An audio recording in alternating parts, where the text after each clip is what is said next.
Good morning friend. स्वागत है आप सभी का मेरे यूट्यूब चैनल पर। तो आज के इस वीडियो में देखेंगे टॉपिक कैसे कब और कहाँ। Lecture first. एक वक्त था जब इतिहासकार तारीखों के जादू में ही खोए रहते थे। कहने का मतलब ये है कि एक ऐसा समय था जब इतिहासकार जो थे उनके बीच तारीखों को खोजने में स्पर्धा लगी होती थी और उनमें होड़ था कि कौन से घटना के लिए कौन सा तारीख निश्चित हुआ होगा। वे यही खोजने में लगे रहते थे। इन्हीं तारीखों पर गर्मा गर्म बहस चलती थी। उनके बीच विभिन्न तारीखों को लेकर जो कि एक निश्चित घटना से संबंध रखती है, उसी पर बहस चलती रहती थी कि कौन सा तारीख सही है और कौन सा तारीख गलत। आम समझ के हिसाब से इतिहास को तारीखों का पर्याय माना जाता था। कहने का मतलब ये है कि आम जनता जो थी, आम लोग जो थे, वे इतिहास को एक तारीखों का पर्याय मतलब तारीख ही मानते थे। ये समझते थे कि इतिहास तारीखों पे निर्भर है और तारीखों पे ही ये तय होता है कि कब क्या हुआ।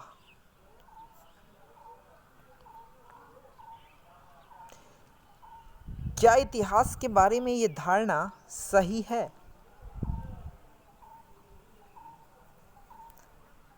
तो इतिहास की बात करें, इतिहास क्या है? इतिहास का संबंध इस बात से है कि अतीत में चीज़ें किस तरह की थीं। कहने का मतलब ये है कि इतिहास का मतलब ये होता है कि पुराने समय में चीज़ें किस प्रकार थीं और उनमें क्या बदलाव आए हैं। वर्तमान के हिसाब से पुराने चीज़ों में क्या बदलाव आए हैं, यही अतीत हमें बताता है।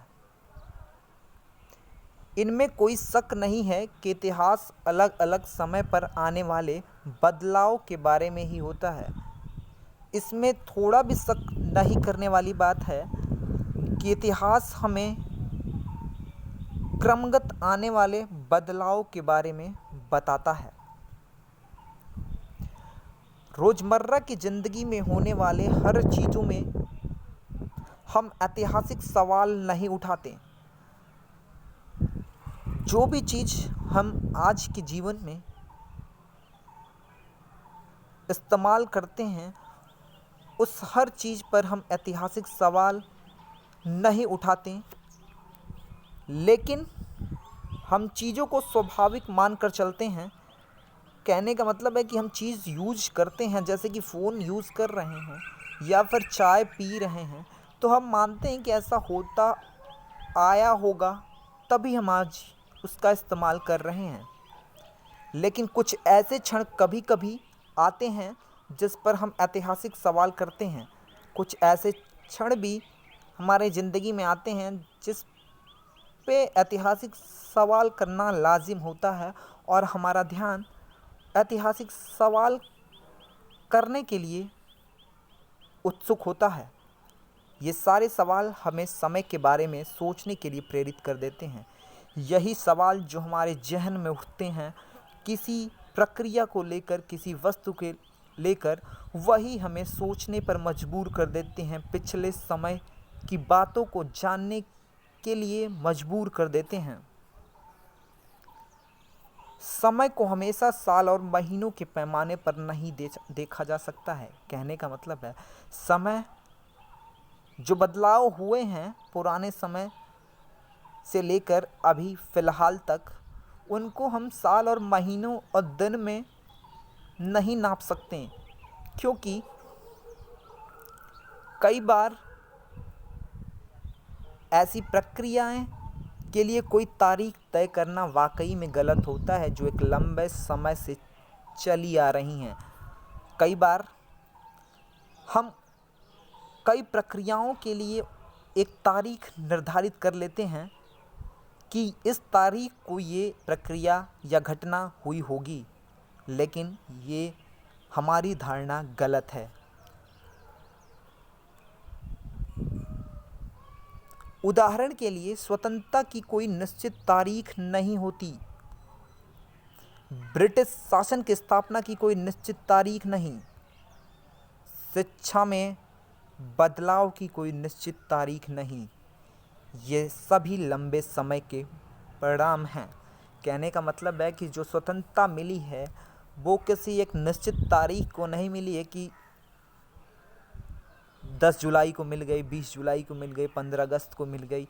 ये एक लंबे समय के परिणाम हैं जो चलते आ रहे थे और वो हमें कब दिखे। ये ज़रूर है कि हम वह निश्चित तारीख बता सकते हैं जब ये ख़ास बदलाव दिखने शुरू होंगे।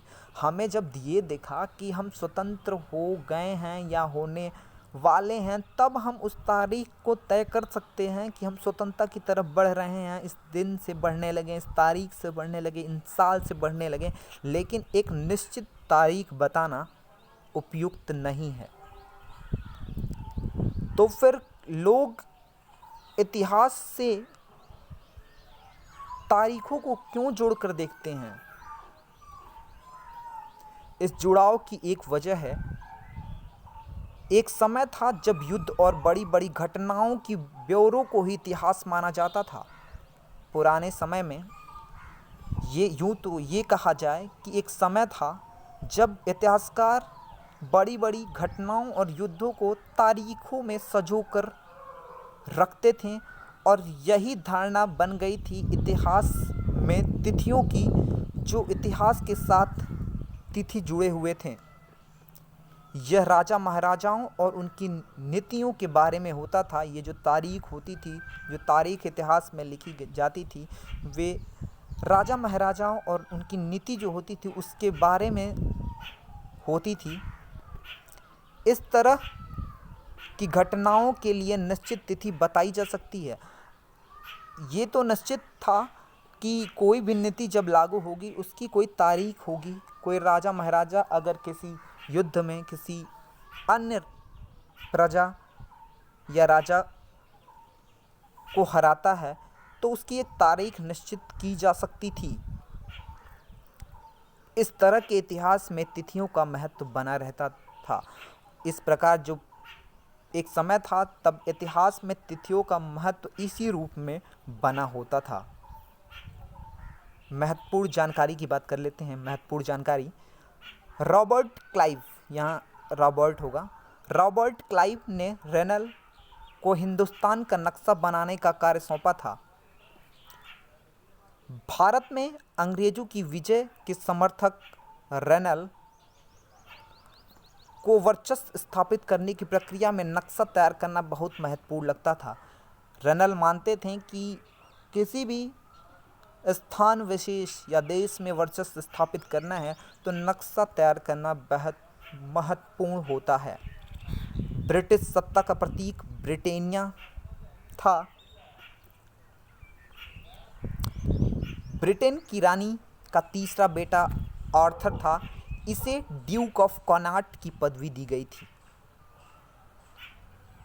इसी के साथ इस वीडियो का समापन होता है। आपका दिन शुभ हो।